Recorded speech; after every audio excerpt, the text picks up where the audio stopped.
Welcome back. Residents of Mont Fortune can officially use the community's namesake to describe a new addition to the area. Residents and visitors alike will now be able to enjoy the Mont Liberty Park, which can be used for both leisure and sustainable purposes. Residents are being urged to uphold the venue to a standard that is second to none. The official opening ceremony was hosted on site on Sunday, the 2nd of June. The folks of Mont Fortune now have a place of leisure that they can proudly call their own following the official opening of Mont Liberty Park. The opening ceremony was hosted on site on Sunday the 2nd of June and was attended by Prime Minister Alan Chasney, Kasri Southeast MP Guy Joseph and Taiwanese representative Bill Wong, among other guests. The park is just one completed initiative which falls under the Taiwanese-funded Community Development Program, CDP. One Mon resident said the construction of the park was met with numerous hurdles. However, perseverance, time and patience of the residents saw it through. Speaking directly with fellow Mon residents, he urged them to treat the maintenance of the park with diligence and to use it to the fullest extent. The park belongs to we, the residents of the Mon now. We must show that ownership. And we need to work as a team. And I challenge you, residents of the Mon, let's make this park the best, unequal to none on the island. How can we make that? I would like this park to be sustainable, where we can use it for occasion, where we can earn some finance so we can be able to sustain it and do more things in the park. Like maybe some more flowers, maybe a few more benches, maybe a walk path around to make it more and enhance it. We are giving this as a gift to the residents, and we not to see it remain as is. So if it can become sustainable, because we need to maintain it.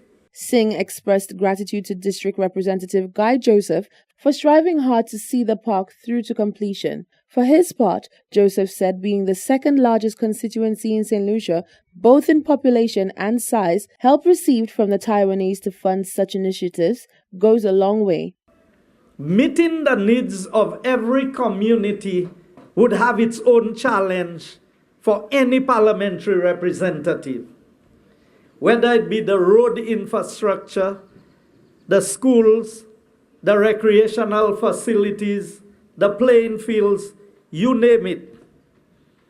And given that the budget allocations made has its own demands, because you now have to divide the resources that you have to try and meet the needs of every one of these 43 communities that make up the constituency. That is where our friends from Taiwan, the government and people of the Republic of China, Taiwan, have played a very meaningful role in the development of the communities in this country from the time diplomatic relations were established with them back in 2007. Bill Wong was present representing Taiwanese Ambassador Douglas Chen. He said the opening of the park is testament to what wonder can be achieved when Taiwan and St. Lucia work closely together. On behalf of His Excellency Ambassador Douglas Chen, I would like to convey our heartfelt congratulations to you to have this wonderful project completed. As you know, this is a project of a CDP, Community Development Program, and we have started out this CDP project ever since we resumed diplomatic relations back in 2007. I may dare say that it reaches each and every community of St. Lucia, and it shows that if we work together sustainably, continually, we can work wonders together. So again, on behalf of the government of the Republic of China and Taiwan and Ambassador Douglas Chen, let me again congratulate you for having such a wonderful park and enjoy it. During the course of the ceremony, it was revealed that in time, More seating, along with other aesthetic features, will be added to the park. Reporting for Hot 7 News, I'm Rochelle Gonzalez. The work undertaken to respond and address the long-term effects of the Zika outbreak in St. Lucia was highlighted as the United States Agency for International Development, USAID's flagship Maternal and Child Survival Program hosted a dissemination event recently. More from Fernell Neptune. The National Dissemination Event provided Department of Health officials and other local partners with the opportunity to present the work achieved over the past year as it relates to caring for women, newborns, children, and families affected by the Zika virus. United States Ambassador to Barbados, the Eastern Caribbean, and the OECS, Linda Tagliatella, celebrated the partnership of the Department of Health and expressed the need to continue the work to minimize the effects of Zika among future generations. I would like to underscore that while this work focused specifically on Zika, the investments made are far-reaching and will help to prevent, respond, and control all mosquito-borne illnesses. Today, due to continued work to curb the spread of mosquito-borne illnesses in several communities, reported Zika cases have decreased in St. Lucia. The sudden decrease in cases compared to the same period of April 2016 seemingly suggests that things are getting so much better here in St. Lucia.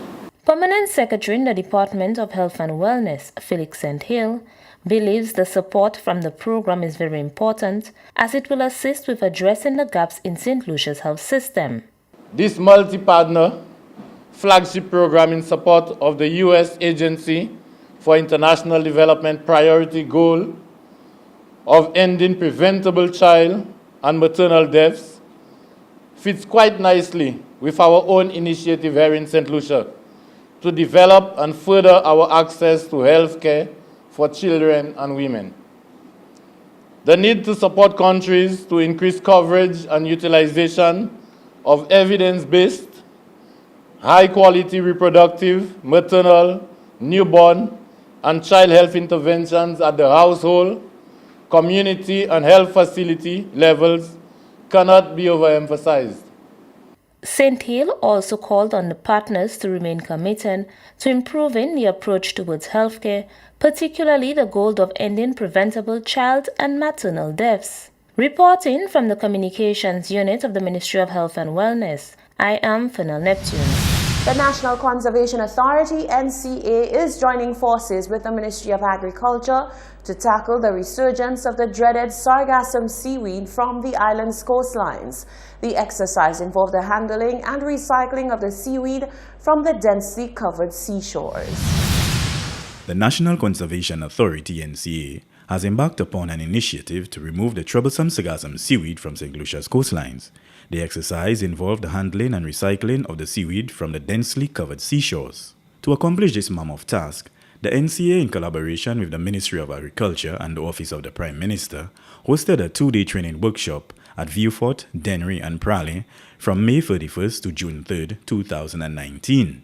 Manager of the National Conservation Authority, Ms. Jacinta Lee, emphasized the need to keep our beaches clean. There's the need to clean the beaches, and as you know, and many people know, when you drive around, by Praslin and by Dennery, there is that stench, and it's been there for a long time. This is a sargassum project, and the first part of it is the training, and the second part is the implementation. And there are a number of agencies and entities involved, and one is the National Apprenticeship Program, NAP. There's also the Office of the Prime Minister, the Ministry of Agriculture. The program employs individuals from the various communities who are then trained in the handling and disposal of the sargassum seaweed. You are going to get paid to clean up your own community. And those persons who have the interest in using the sargassum for other uses, as Mr. Phil just explained, are also going to benefit.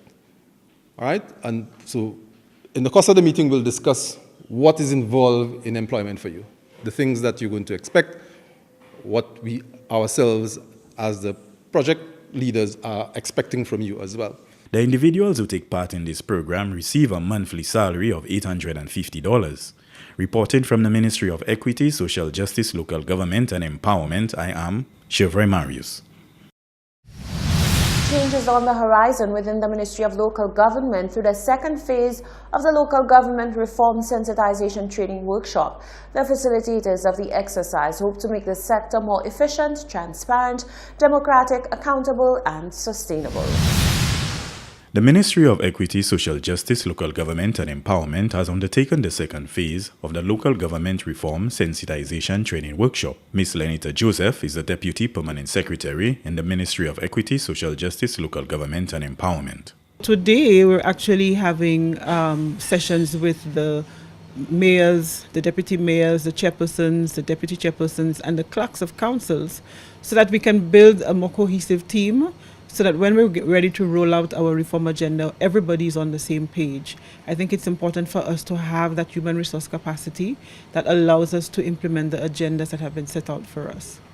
The Local Government Authority is one that ensures that local government authorities are efficient, transparent, democratic, accountable, and sustainable. The human resource component is very critical. So quite apart from giving them the skills, how they manage the resources that are given to them will be important. We're looking at financial planning, giving them more authority to do what's necessary. Facilitator Mr. Anthony Watkins emphasized the importance of building collaboration between council workers and ministry staff. One of the things would be certainly clarity among all people who are in local government about really what is the purpose of local government and what does it have to deliver to the population. That would be one, clarity on that. The second, of course, would be the kind of synergy and collaboration that needs to take place between people who are appointed to councils and the people who work within the ministry. That is a critical linkage if these services are to be delivered. And of course, ultimately, the outcome would be an improved quality of life for the people of St. Lucia. Participants engaged in intense discussion and group activities which examined strategic planning, team building, leadership, and human resource management. One of the things in the training was teaching about togetherness. Togetherness in that when it comes to councillors on council and clerks and workers, we normally work as individual groups. And one of the things, and even the LG, local government, one of the things that they teach us is to work as a group. St. Lucia established the Constituency Council Act in 2012. Reporting from the Ministry of Equity, Social Justice, Local Government and Empowerment, I am Chevroy Marius. Tennis in Glasgow is up next with all the sporting action.